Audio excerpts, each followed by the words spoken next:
Hello everyone, मेरा नाम स्वाति है और इस वीडियो में मैं प्रोग्रामर जॉब के प्रोज एंड कॉन्स के बारे में बात करने वाली हूँ। यानी प्रोग्रामर जॉब के क्या डिसएडवांटेज और क्या एडवांटेज है, मैं इसके बारे में इस वीडियो में डिस्कस करने वाली। पहले मैं एडवांटेज के बारे में बात करूँगी। तो जो प्रोग्रामर का जो जॉब है इसमें ब्लॉक लेवल पे अपॉइंट नहीं किया जाता है। इसे या तो डिस्ट्रिक्ट में अपॉइंट किया जाएगा या तो पटना आपको अपॉइंट किया जाएगा। ब्लॉक में इसकी कोई जगह नहीं है। ब्लॉक में इसे अपॉइंट नहीं किया जाता है। तो आपको बहुत ही अच्छे डिपार्टमेंट में अपॉइंट किया जाएगा, जैसे कि डिजास्टर मैनेजमेंट डिपार्टमेंट हो गया, स्पोर्ट्स डिपार्टमेंट हो गया, अर्बन डेवलपमेंट डिपार्टमेंट हो गया, डीटीओ हो गया, पंचायती राज विभाग हो गया, और भी बहुत सारे डिपार्टमेंट हैं, आपको वहाँ अपॉइंट किया जाता है। और ये सारे जो डिपार्टमेंट हैं, ये सारे डिपार्टमेंट या तो कलेक्ट्रेट में होते हैं या तो सचिवालय में होते हैं। मेरे पॉइंट ऑफ व्यू से तो एक एडवांटेज है, क्योंकि आपको मौका मिलता है बहुत ही अच्छी जगह पर काम करने के लिए। तो मेरे अकॉर्डिंग तो एक एडवांटेज है। तो मैं सेकंड नंबर पे बताती हूँ। और सेकंड नंबर डिपार्टमेंट में काम करते हो तो आपके पास एक पावर आ जाता है। लाइक जैसे कि अगर कोई नॉर्मल इंसान है, इससे कोई डिपार्टमेंट से कोई काम करवाना है, तो वो डिपार्टमेंट वाले आपकी बात इतनी अच्छे से सुनेंगे नहीं। पर अगर आप कहीं जॉब कर रहे हो तो वो ईजिली आपकी बात सुन लेंगे। तो ये भी एक एडवांटेज है कलेक्ट्रेट या सचिवालय में काम करने का, कि आप अपना कोई भी काम बहुत ही ईजिली अच्छे से करवा सकते हो दूसरे डिपार्टमेंट से। तो अब मैं मेरे पॉइंट ऑफ व्यू से ये भी एक एडवांटेज है। तो अब मैं थर्ड नंबर का एडवांटेज बताती हूँ कि थर्ड नंबर पे थर्ड एडवांटेज ये है कि आपको हमेशा ऑफिसर से कम्युनिकेट करना पड़ेगा। लाइक जैसे कि जिस डिपार्टमेंट में आप हो वहाँ के ऑफिसर तो आपको कम्युनिकेट करना ही है। अदर आप बीडीओ, सीईओ, डीईओ सर हो गए, इन सब से भी आपको कम्युनिकेट करना पड़ेगा। लाइक कोई भी काम पड़ जाता है तो इन सब से भी आपको बात करना पड़ेगा। तो अकॉर्डिंग टू मी ये भी एक एडवांटेज ही है कि आपको मौका मिलता है इतने बड़े बड़े ऑफिसर से कम्युनिकेट करने का। तो ये भी एक एडवांटेज ही है। एंड बिहार में प्रोग्रामर जॉब की कोई इम्पोर्टेंस नहीं है। बिहार में प्रोग्रामर जॉब को वैल्यू नहीं दी गई है। जैसे कि अगर आप राजस्थान में दिखोगे तो इसी प्रोग्रामर की पोस्ट को वहाँ गैजेटेड ऑफिसर का पोस्ट करते हैं। काफ़ी ज़्यादा इंपॉर्टेंस है वहाँ पे। पर बिहार में ऐसा कुछ भी नहीं है, आप लोगों को तो पता ही होगा।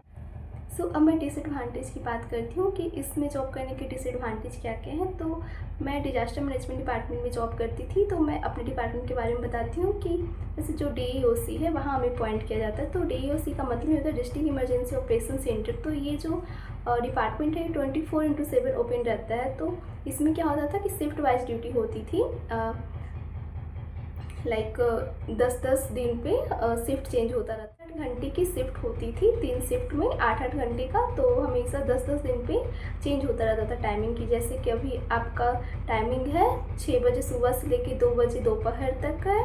तो 10 दिन के बाद आपकी टाइमिंग हो जाएगी 10 बजे से लेकर 6 बजे तक, और फिर हो जाएगी दोपहर के 2 बजे से लेकर रात के 10 बजे। तो ऐसे ही 10-10 दिन पे इसमें टाइमिंग है जो कि चेंज होता रहता है। तो थोड़ा मुझे ये एक डिसएडवांटेज लगता है कि मतलब हमेशा 10-10 दिन पे चेंज होता रहेगा तो बॉडी प्रिपेयर नहीं कर पाता उस तरीके से। तो मुझे लगता है ये भी एक डिसएडवांटेज है according to my point of view.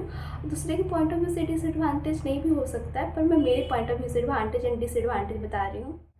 And second disadvantage ये भी है कि अगर आप प्रोग्रामर हो तो ज़रूरी नहीं कि आपको बस प्रोग्रामर का ही काम करना है। कभी कभी ऐसा होता है कि आपको कलर का भी काम करना, ऑपरेटर का भी काम करना, एंड आईटी गर्ल का भी काम करना है। आईटी गर्ल जो भी है इनका भी काम करिए। आप नहीं सोचो कि अगर आप प्रोग्रामर तो सिर्फ आपको प्रोग्रामर का ही काम करना पड़ेगा, और ज़रूरत पड़ने पर इन सब का भी आपको काम करना पड़ जाएगा। तो this is also a disadvantage according to my point of view.